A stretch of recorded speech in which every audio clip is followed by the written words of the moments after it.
খবরটি নিবেদনে care concern hospital. আপনার সুস্থতা কামনায় care concern hospital, Srirampur, Hooghly. Plastic টোটো তিন যন্ত্রণা থেকে মুক্তি চায় হুগলির চাঁদদানি পৌরসভা। বর্তমানে বর্ষা চলায় শহরের বিভিন্ন এলাকায় কম বেশি জল জমতে শুরু করেছে। তার উপর রয়েছে পরিত্যক্ত জিনিসপত্র ফেলে নিকাশি নালা বন্ধের দিকটিও। এই পৌরসভার পৌরপ্রধান সুরেশ মিশ্র জানান, নিয়ম মেনে ডেঙ্গু রুখতে উদ্যোগী হয়েছে পুর কর্তৃপক্ষ। পুরসভা স্বাস্থ্যকর্মীরা বাড়ি বাড়ি গিয়ে জল জমার পাশাপাশি কেউ অসুস্থ আছেন কিনা তার খোঁজ খবর নিচ্ছেন। একই সঙ্গে এলাকার অলিগলি ঘুরে নালা বন্ধ কিংবা জল জমার বিষয়ে তদারকি করছেন পুরকর্মীরা। বহু বাড়িতেই বিভিন্ন পরিত্যক্ত জিনিসের ভিতরে জল জমার বিষয়টিও নজরে রাখা হচ্ছে। সামনে বর্ষা আমাদের নেমে গেছে, তো ডেঙ্গু আর প্লাস্টিক নিয়ে আমরা কিন্তু আমাদের কাছে কোনো নতুন কিছু নয়। আমরা প্রতি বছর কিন্তু আমরা অনেক আগে থেকে আমরা কাজ করতে শুরু করি, কারণ বর্ষা নামবে তারপরে কাজ করবো সেটা তো করলে হবে না। আমাদের বিভিন্ন ওয়ার্ডে আমাদের টিম করা আছে, স্পেশাল টিম আমরা করে রাখি। আমরা যেখানে মানে এক একটা ওয়ার্ডে 5 দিন 6 দিন 7 দিন করে ওরা কাজ করে। সেই টিম আমাদের ড্রেন কোথাও জাম না হয়, নিকাশি ব্যবস্থা যদি ঠিক থাকে, আমাদের কোথাও জল না জমে। অন্যদিকে প্লাস্টিক বন্ধ করা নিয়েও উদ্যোগী হয়েছে পৌরসভা। পুরপ্রধান বলেন, বাজার হাটে ঘুরে মানুষকে সচেতন করা হচ্ছে। না শুনলে ভবিষ্যতে ক্রেতা বিক্রেতা দুজনকেই জরিমানা করা হবে। যদিও সুরেশবাবু মানছেন, আগে প্লাস্টিক ক্যারি ব্যাগ যেখানে তৈরি হয় সেই সমস্ত কারখানা বন্ধ করা উচিত। প্লাস্টিক নিয়ে আমাদের বিভিন্ন যে আমাদের মার্কেট আছে, আমাদের মার্কেটে আমাদের যাওয়া ওখানে হচ্ছে, তাদেরকে রিকোয়েস্ট করা হচ্ছে, তাদের বিরুদ্ধে আমরা কিন্তু ফাইন করছি আমরা যাদের এখানে প্লাস্টিক পাচ্ছি আমরা।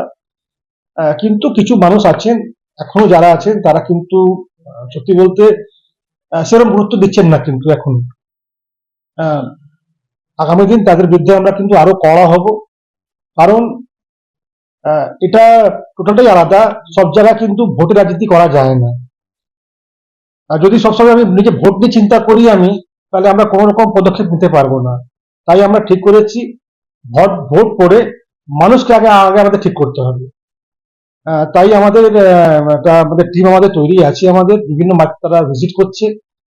আর যাদের কাছে আমরা প্লাস্টিক পাবো, এটা আমাদের গাইডলাইনে যেটা মানে মধ্যে যেটা পড়ছে না, তাদের বিরুদ্ধে আমরা কিন্তু ফাইন নেব। এরপরে কিন্তু তাদের এগেইনস্টে আমরা এফআইআর লঞ্চ করবো, আমরা ঠিক করেছি। কিন্তু সারা বছর চলে এটা। আমার একটাই প্রশ্ন হচ্ছে, আমরা দোকানে গিয়ে আমরা দোকানদারকে যে ধরছি, আমরা সাধারণ মানুষকে ধরছি আমরা, যদি যেখানে প্লাস্টিক কোনো তৈরি হচ্ছে তাদের বিরুদ্ধে যদি অ্যাকশন নেওয়া হয়, আমার মনে হয় এর চেয়ে ভালো কিছু হবে না। আমরা আজকে দেখছেন একটা কথা নিয়ে আরো মানে এটা আমি অ্যাড করতে চাইছি আমি, আপনার টোটো নিয়ে আমরা কথা বলছি। রাস্তায় টোটো বেড়ে গেছে, আমরা কথা বলছি, কিন্তু যেখানে টোটো তৈরি হচ্ছে তার বিরুদ্ধে আমরা কোনো অ্যাকশন নিচ্ছি না। আমার মতে দেখুন, ঠিক আছে, এখন যা টোটো বাজারে আছে আর মানুষ হাঁটতে পারছে না, কোনো অন্য গাড়ি চালাতে পারছে না, অন্তত নতুন করে টোটো আবার ম্যানুফ্যাকচার না হয় বা তাদের বিরুদ্ধে একটা রেস্ট্রিকশন দেওয়া হোক কি এই এলাকাতে তুমি আর টোটো কিন্তু দেবে না, না হলে কিন্তু এই টোটোকেও আটকানো যাবে না। এখন তো এটা ব্যবসা হয়ে গেছে। শুধু যদি গরিব চালাতো আমরা মেনে নিতাম, ঠিক আছে গরিব চালাচ্ছে। এখন ব্যবসা, মিল থেকে লোক রিটায়ার হচ্ছে, টাকা পাচ্ছে, গভর্নমেন্ট মানে যে টাকাগুলো পাচ্ছে, 5টা 6টা 7টা টোটো কিনছে। ওরা টোটো কিনে ওরা ভাড়া দিয়ে দিচ্ছে। ওরা সারাদিনে 2000-3000 টাকা ওরা ইনকাম করছে টোটো থেকে। তো এটা বন্ধ হওয়া প্রয়োজন। যারা খুব গরিব, যাদের নিজের টোটো আছে, তারাই চালাক।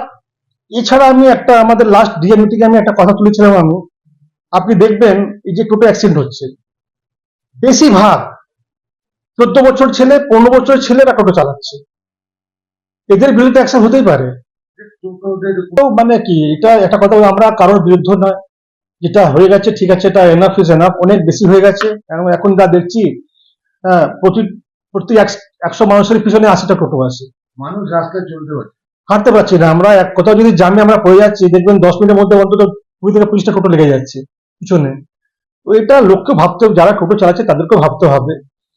তারা ব্যবসা করুক, আমার কোনো আপত্তি নেই, কিন্তু মানুষ কোথায় হাঁটবে সে চিন্তা ভাবনাটা করবো না।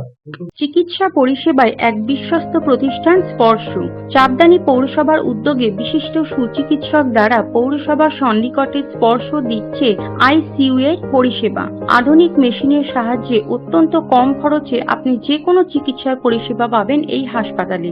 আছে মেডিসিন, ওটি। স্পর্শ শুধুমাত্র লোক দেখানো নয়, কাজেও অত্যন্ত সুপরিচিত নাম স্পর্শ।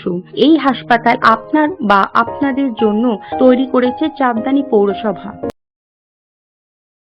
হাইটেক এনক্লেভ, ঠিকানা 179 SN গভর্নমেন্ট কলোনি, বাগপাড়ারি শহরটি। এখানে থাকছে free parking, swimming pool, children park, playground, free wifi, 24 ঘন্টা সিকিউরিটি, ফায়ার কানেকশন। বুকিং চলিতেছে 70 যোগাযোগ। একই ছাদের নিচে স্বল্প ব্যয়ে সমস্ত রকম চিকিৎসার সুযোগ পেতে রিষড়া মাতৃসদন স্বনামধন্য চিকিৎসকের তত্ত্বাবধানে 24 ঘন্টায় অন্তর্বিভাগ ও বহির্বিভাগে চিকিৎসার সুবিধা, স্বল্প ব্যয়ে X ray, ultrasonography, ECG, eco অপারেশনের সুযোগ সহ আইসিইউ ইত্যাদি সুবিধা। আপনাদের সেবায় মাতৃসদন।